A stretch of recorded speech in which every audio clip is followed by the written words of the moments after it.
नाही नाही, पण मी तुम्हाला शब्दावर सांगू शकतो, त्या बाई म्हणजे त्या रोहनच्या आईनं पैशांसाठी हापापल्या आहे. म्हणजे काहीही करू शकतात त्या.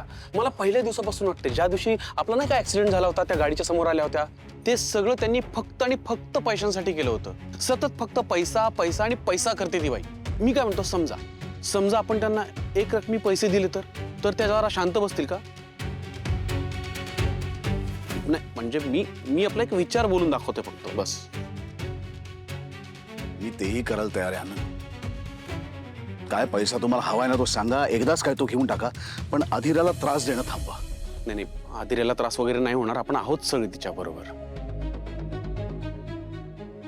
स्वानंदी पण प्रयत्न करतेय, माहितीये मला. काहीतरी मार्ग निघेल, ती काढेल. त्यांच्याबद्दल ना बोलायलाच नको. त्यांच्या घरात ना त्या एकट्या शहाण्या निर्दोष, बाकी सगळ्यांचे काही ना काहीतरी प्रॉब्लेम असतातच. दरवेळेस हे असंच होतं. समर, जाऊ नये निकिता, बघू आपण, बोलू नंतर. चल उद्या भेटू. आजी येते. येतो.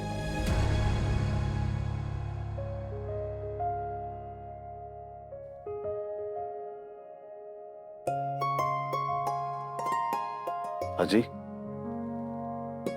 काय ग,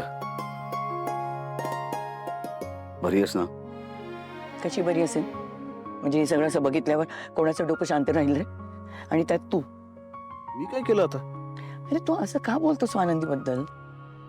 अजय, आता परत परत तोच विषय सुरू करू नको सांग. मला ना विचारल्याशिवाय राहत नाही.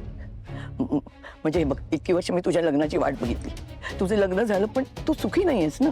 पण मग या सगळ्याला मी जबाबदार आहे का? अरे पण प्रत्येक नात्यात दोन माणसं असतात ना पिंट्या. आजी, हे नातं इतर नात्यांसारखं नाहीये. हे नातं वेगळं आहे. मान्य आहे मला.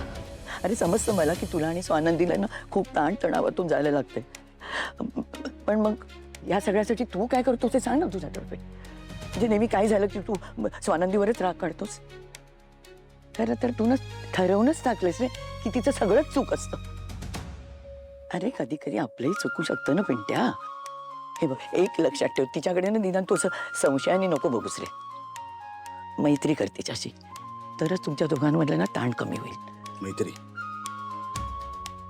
मैत्री तर खूप दूरची गोष्ट आहे आजी. आत्ता तर त्यांचं वागणं बघून त्यांच्याबद्दल असलेला माणूस म्हणून आदर सुद्धा माझा कमी होत चाललाय. पिंट्या, उगाच खोटं बोलू नकोस सुष्मिता. खूप गंभीर आरोप करतेस तू. उगाच आता तुमच्यावर आलंय म्हणून त्यांच्यावर ढकलू नका. अरे मी खरं सांगतेय ताई. मुळात काकू असं का करतील? मला तर ह्याचंच नवल वाटतंय की त्या दोघी एकमेकींना का का भेटतात. अगं भेटतात. आदिराची मॉम पण आपल्या घरी येते, आपली मम्मा जाते तिकडे. कधी कधी ना आदिराची मम्मा ना पैसे पण देते मम्माला. आता पार्टीच्या वेळेस तर दिले होते. काय? आणि खूप देतात. 50,000, 1 लाख. हे बघ, तू जर खोटं बोलत असशील तर ह्यावेळी तू पकडली जाशील आणि तुला कोणी नाही वाचवणार. अरे ताई, तुला तर माहिती आहे ना, मम्मा मला जे जे सांगते ते मी सगळं ऐकते. त्यात माझं पर्सनल इंटेन्शन काही नसतं. आणि हे पैसे पण मम्मानीच दिले होते. हेच आदिराच्या मम्मानी तिला दिले होते ना. आता ते बंद होणार आहेत पैसे मिळणं. पण ट्रस्ट मी आता खरं सांगतेय. तुला विश्वास बसत नाही का माझ्यावर?